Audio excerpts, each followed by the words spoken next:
There have been appearances of Flux Defense products in video games in the past.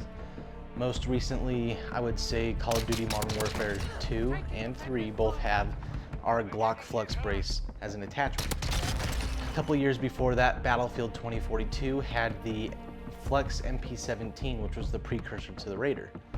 Now, I'm not the first one to say that weapons in video games are an influence on all of us and some of us when we're growing up. But the importance of real-world weapons showing up in video games to companies is actually pretty huge as a source of free marketing. One of those examples I would say would be the Chris Vector from Modern Warfare 2. It has now reappeared in the newer Call of Duties, and back in Modern Warfare 2 times, that was one of the best subguns to use, and it always ingrained it in my head that maybe one day I will end up owning a Chris Vector. Now I don't, because I don't think it's necessarily the right platform for the job that it's trying to fill. I will get into our disclaimer. As just us as Flux Defense, we don't really have a relationship with any of the studios. The only time we had any bit of communication was when we sent a Flux brace to the guys over at Activision. This is in 2019, before the Modern Warfare game came out, and they thought it was awesome. They invited us out to tour the studio, and I don't know what happened, but we never did, and we never really talked to them after that. So probably something that we could have done to establish a relationship. Now, I wanted to show off the depictions of our Flux Defense products in video games. So here are my 4 different categories that I'm going to go through and judge things on. Number 1 would be the depiction in game. 2 would be the real life counterpart and some of the differences. 3 would be the accuracies of the models that they're using and how they're using it. And then number 4 would be the inaccuracies, things that are maybe even wildly different. Now, the accuracies of the MP17 in the game are that they pretty much ripped the model straight from our promotional material or advertising that we put out. They got the spring-loaded brace animation correctly, which is something that I haven't really seen in the other games that include our products, but it is a very nice touch, and it's one of the things that makes a Flux product, is it is spring-loaded. Weapon attachments are basically spot on, completely spot on, other than they have changed the brand names and some of the laser etchings on the optics and lights themselves, but almost identical.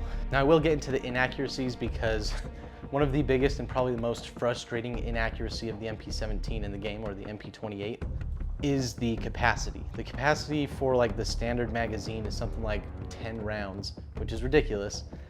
But even with like the extended mags or the drum magazine, you only get to about 20 rounds. And lastly, the reload animation is very slow. Now, we created the dual mag system, or at least the front magazine caddy, for the MP17 to aid in faster reloads. However, in the game, it just seems like maybe they just had a little bit of trouble figuring that out, and so it turns out being really slow and opposite of what it should be.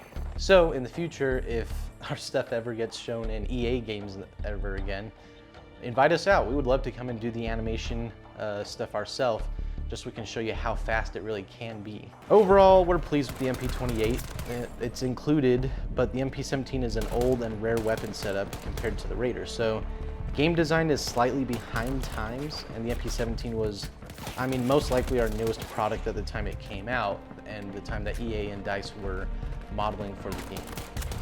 So the gameplay, handling, is it any good? Just because it's in the game does not mean it's good, and honestly, there's been a lot of times in the past where a game has had a gun in it that has been a terrible gun, and you end up hating it, and you probably never would want it in real life. So I can at least tell you that yes, the gameplay of the MP28 or the MP17 is actually very good, especially in the class that it's in. It is a sidearm. It is not a full auto pistol, and so using it as a sidearm compared to the Glock or some of the other just handguns out there in the game, you do have a lot more control and accuracy, and that is something that people have said online, and there's YouTube videos even talking about how the MP17 is the best sidearm in the game. All right, let's move to Call of Duty Modern Warfare 2. Again, we're going to go off the depiction in game, and overall, the depiction of our products, which is the Flux brace for Glocks, is on the X12, which is, from what I can tell, a Glock 17. The Flux brace shows up as a stock attachment to the X12 in the game, and it's the final stock accessory to unlock, which means you have to grind and play through the X12 progression to get to use it. So I would say the first kind of con for this is it is not very accessible. I mean, I guess that's true for real life, but at least in game it's kind of hard to get. Gameplay, handling, is it any good in the depiction? And I would say yes, it's actually incredible. It's one of my favorite setups to use, and that is due to how I play. I'm a handgun player, I like run and gun, and using the Flux brace, you can kind of just hip fire and headshot everybody that you run into.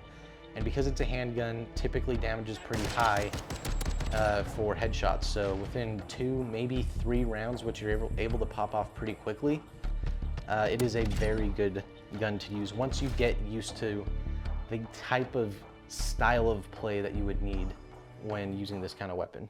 Customization, gameplay, of course the customization is great. Again, they have their own versions of like RMRs and SROs and everything, but what I do like is Call of Duty actually cares about camo customization, and they have, I don't know, like 150 or something different camos you can use, and I went ham and I tried all a bunch of stuff out, but you also can make it as realistic as possible. So if you have a setup like this, you can straight up clone what you have, which is what I have done.